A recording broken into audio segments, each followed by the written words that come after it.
Kwanza kabisa tunaomba sisi mkoa wa Mbeya kwa niaba ya maafisa wakaguzi na askari, mimi kamanda wa polisi wa mkoa wa Mbeya nishukuru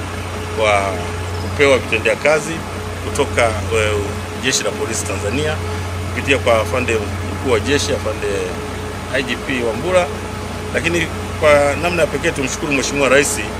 ametusaidia sisi Jeshi la Polisi kuletea vifaa ambavyo ni vya kisasa vitakavyotusaidia kwenye kazi zetu za kila siku katika kuhakikisha kwamba usalama wa raia na mali zao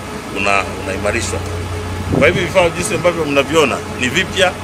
vimetoka kiwandani kwa madhumuni tu ya kuja kuimarisha ulinzi na usalama kwenye mkoa wetu wa Mbeya. Tumepokea magari